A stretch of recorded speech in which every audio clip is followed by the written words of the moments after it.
আসসালামু আলাইকুম রহমতুল্লাহি ওবরকাতুহু। সম্মানিত দর্শক, সেনাবাহিনীর প্রধান জেনারেল ওয়াকারুজ্জামানকে নিয়ে কিছু খোলামেলা কথা বলা দরকার।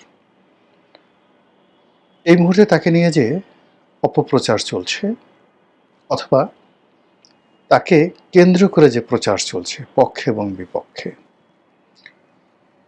এটা আমাদের দেশের জন্য কতটা কল্যাণকর এবং তার জন্য কতটা ঝুঁকি, অর্থাৎ জেনারেল ওয়াকারের জন্য কতটা ঝুঁকি।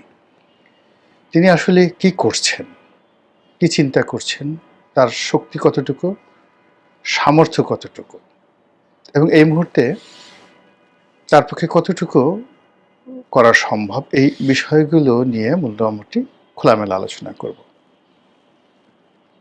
আপনারা জানেন যে গত 14 মাসে আমাদের দেশে যে সর্বনাশগুলো ঘটে গেছে,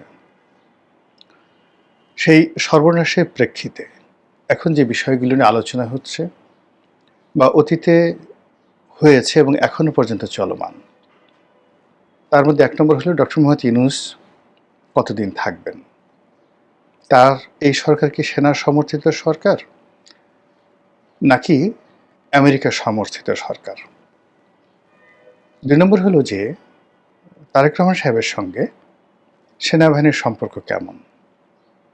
এরপর দেশে কি আরেকটা 1-11 আসবে, -2 ফর্মুলা চালু হবে, দেশে কি জরুরি অবস্থা জারি হবে, সেনাবাহিনীকে ক্ষমতা নেবে, নাকি এখন যেভাবে আছে সেভাবেই থেকে আগামী ফেব্রুয়ারি মাসে নির্বাচন হবে। এর বাইরে সেনাবাহিনীর নেতৃত্বে জনাব ওয়াকারুজ্জামান এখন যেভাবে আছেন সেভাবে থাকবেন, নাকি ডিসেম্বর মাসে তিনি চলে যাবেন, নতুন কেউ আসবে বা তার আগে তাকে অবসরে পাঠানো হবে।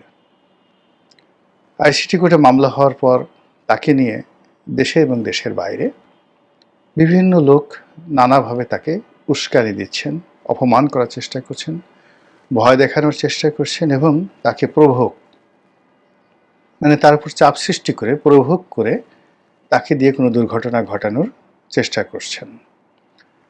আর এই অবস্থাতে এই মানুষটি ইতিহাসের সবচেয়ে একটা অসহায়তম অবস্থানে পৌঁছে গেছেন।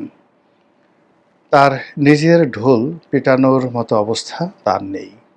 এই কারণ হলো তিনি সৈনিক, কখনো গলাবাজ বা গলাবাজি করা তার পক্ষে সম্ভব নয়, আর এই প্র্যাকটিসও তার কখনো ছিল না। কাজেই তার প্রতিপক্ষের লোক যেভাবে নিরাপদ দূরত্ব থেকে দেশের বাইরে বা দেশের ভিতরে থেকে আড়ালে আবডালে টিপ্পনি কাটছেন, সেইভাবে সব পক্ষকে মোকাবেলা করার জন্য যে পরিবেশ এবং পরিস্থিতি দরকার তার একটিও তার অনুকূলে নেই। ফলে যে অসহায় অবস্থার মধ্যে তিনি পড়েছেন, সেই অসহায়ত্ব থেকে বের হয়ে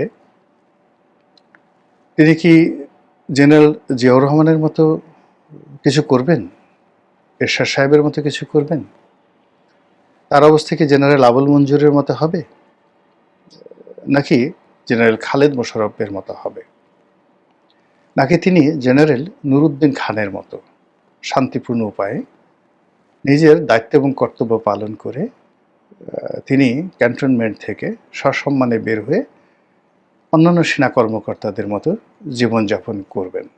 এই বিষয়গুলো নিয়ে আমাদের আলোচনা করা উচিত, খোলামেলাভাবে আলোচনা করা উচিত। তার আগে আমাদের বুঝতে হবে যে তিনি আমাদের জন্য আসলে কি করেছেন। জেনারেল নুরউদ্দিন খান যেটি করেছিলেন তখনকার প্রেক্ষাপট আর জেনারেল ওয়াকারুজ্জামান যেটা করেছেন তখনকার প্রেক্ষাপটে দুটোর সঙ্গে যদি তুলনা করেন, ওয়াকারুজ্জামানের জন্য ঝুঁকি ছিল 99.99%, আর জেনারেল এরশাদের জন্য মানে ওই সময়টিতে যে পরিস্থিতি তৈরি হয়েছিল সেখানে জেনারেল নুরউদ্দিন খানের ঝুঁকি ছিল 1%, অনলি 1%। তো সেই ওয়াকারুজ্জামানকে আমরা এখন ট্যাগ দিচ্ছি ভারতের এজেন্ট, শেখ হাসিনার এজেন্ট। এটা আমাদের নিজেদের প্রতি আমরা জুলুম করছি। This is one.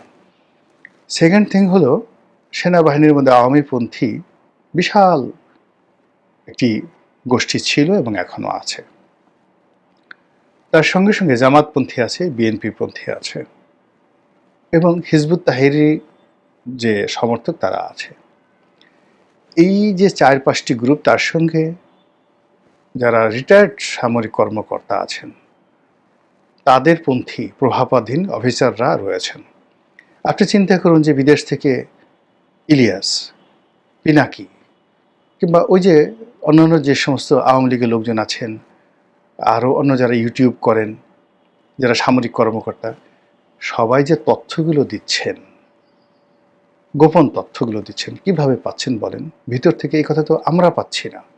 নিঃসন্দেহে কেউ না কেউ এই খবরগুলো দিয়ে দিচ্ছেন, এবং সেই খবর দেওয়ার ফলে কি হচ্ছে, জেনারেল ওয়াকারুজ্জামানের টেলিফোন সংলাপগুলো পর্যন্ত ঝুঁকির মধ্যে পড়ে গেছে। এই যে একটি অবস্থা, সেই অবস্থাতে তার যে টিকে থাকা, তিনি যে 14 মাস টিকে আছেন, এটাই আমার কাছে একটা বিস্ময়কর, যেটি খালেদ মোশাররফ পারেননি। খালেদ মোশাররফ মানে 1 মাসও টিকে থাকতে পারেননি, 15 দিনও টিকে থাকতে পারেননি, তাকে চলে যেতে হয়েছে। তো সেই দিক থেকে ওয়াকারুজ্জামান কিন্তু এখন পর্যন্ত টিকে আছেন। 2 নম্বর হলো যে তিনি ক্ষমতা যদি নিতে চাইতেন, তার জন্য সবচেয়ে সুন্দর সময় ছিল সেই 2024 সনের আগস্ট মাসের 5 তারিখে। এবং আমাদের এই বাংলাদেশের যারা লোক, শক্তের ভক্ত নরমের জম, এই জাতিকে মানে আপনি এক চিন্তা করেন, এই যে সারা বাংলাদেশে যখন গত কয়েক মাসে ধরে, গত 14 মাস ধরে যখন থরথর করে কাঁপছে সব কিছু, সেখানে রমনা জোনের একজন ডিসি মাসুদ, এক ডিসি মাসুদের যে সাহসিকতা, এবং সে যেইভাবে দৌড় দেওয়াচ্ছে সবাইকে, জাতীয় পার্টিকে যেভাবে দৌড় দেওয়াচ্ছে, যেইভাবে লাঠিপিটা করছে সেই এনসিপির নেতাদেরকে, বুয়েটের পোলাপানদেরকে, যেভাবে সে দৌড়ানি দেওয়াচ্ছে শিক্ষকদেরকে, আপনি দেখেন একজন ডিসির সামনে দাঁড়াতে পারছেন না, কেউ দাঁড়াতে পারছে না, সবাই গালাগালি করছে, মাসুদ তুমি ভালো হলো না বটে। তো এই হলো লাঠির জোর। তো একজন পুলিশের রমনা জোনের ডিসি, সে শুধু সাহস দেখাচ্ছেন, আর সবাই কিভাবে পালাবে সেই পালানোর জন্য রীতিমতো পাগলামো করছে। তো সেখানে একজন সেনাবাহিনীর প্রধান যদি সাহস দেখান, বিশ্বাস করেন কাপড় চোপড়ে একজনও থাকবে না। কিন্তু মূল ব্যাপার হলো ওনার যে অবস্থা সেটা পারমিট করে না, সেটা হবে না। হয়তো ওনার পেছনে কেউ আছে, সামনে কেউ আছে, বা ক্যাপ্টেন র্যাঙ্কে কেউ আছে, মেজর র্যাঙ্কে কেউ আছে, হয়তো এরকম সাহসী কী হবে আমরা জানি না। কিন্তু ওনার প্রতি আমরা যে আরোপগুলো করছি, দোষারোপগুলো করছি, আলটিমেটলি এটা ওনার জন্য প্রযোজ্য হচ্ছে না।